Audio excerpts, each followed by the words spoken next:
Telugu film వీక్షకులందరికీ స్వాగతం. G తెలుగులో రాబోతున్న సరికొత్త ధారావాహిక అగ్ని పరీక్ష.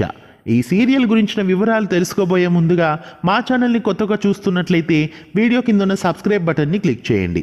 అలాగే పక్కనే ఉన్న బెల్ ఐకాన్ని కూడా యాక్టివేట్ చేయగలరు. జీ తెలుగులో రాబోతున్న సరికొత్త ధారావాహిక అగ్ని పరీక్ష. ఈ సీరియల్లో హీరోయిన్గా నటిస్తుంది ఎవరో ముందుగా మీకు తెలిస్తే అందరూ షాక్ అవుతారు. మరెవరో కాదు, ముద్దమందారం సీరియల్ ద్వారా పార్వతిగా సుపరిచితురాలైన తనూజ. పార్వతి ఫ్యాన్స్ ఎప్పుడెప్పుడు తనూజ సీరియల్ మళ్ళీ తెలుగులో వస్తుందా అని ఎదురు చూస్తూ ఉన్నారు. వాళ్ళ కోరిక ఇప్పటికీ తీరబోతోంది. ఇక ఈ సీరియల్లో హీరోగా ఆకర్ష్ నటించబోతున్నాడు. పున్నాగా అత్తారింట్లో అక్క చెల్లెళ్ళు సీరియల్స్లో నటించిన ఆకాష్ అగ్ని పరీక్ష సీరియల్లో నటించబోతున్నాడు. ఇందులో ఆకర్ష్ నెగిటివ్ రోల్లో కనిపించనున్నాడు. ఇంకా ఈ సీరియల్లో నీవల్లే సీరియల్లో హీరోయిన్గా నటించి మంచి గుర్తింపు తెచ్చుకున్న మహి గౌతమి కూడా నటించబోతోంది. మహి గౌతమి ఆకర్ష్కు జోడీగా ఇందులో కనిపించనుంది.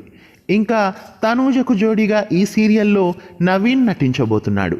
Naveen Tamil serial actor. ఇక మొదటి ప్రోమో ప్రకారం ఆకర్ష్ రావణాసురుడిలా ఆగ్రహంతో కనిపిస్తాడు.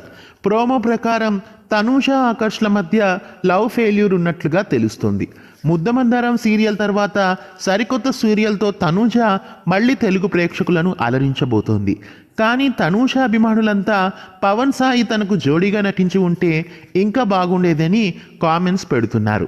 జీటీవీ బ్రాండ్కి సంబంధించి అండ్ టీవీలో ప్రసారమైన అగ్నిఫెరా అనే సీరియల్ను ఇన్స్పైర్ అయ్యి ఈ సీరియల్ని రూపొందించబోతున్నారు. ఈ సీరియల్ అగ్నిఫెరాకి కంప్లీట్ రీమేక్ అయితే కాదన్న విషయం తెలుస్తోంది. అగ్నిఫెరాలో యుక్తి కపూర్, అంకిత్ గెహ్రా, సిమ్రాన్ కౌర్, మోహక్ ఖురానా నటించారు. ఇంకా ఈ సీరియల్ జీ తెలుగులో రాత్రి వేళలో ప్రసారమయ్యే సూచనలు ఎక్కువగా కనిపిస్తున్నాయి. ఈ సీరియల్కు సంబంధించిన మరిన్ని అప్డేట్స్ మరొక వీడియోలో తెలుసుకుందాం.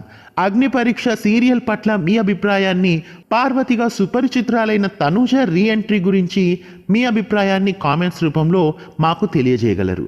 ఈ వీడియో నచ్చినట్లయితే లైక్ చేయండి. వీడియో కింద ఉన్న సబ్స్క్రైబ్ బటన్ని క్లిక్ చేయడంతో పాటు పక్కనే ఉన్న బెల్ ఐకాన్ని యాక్టివేట్ చేయండి. ధన్యవాదాలు.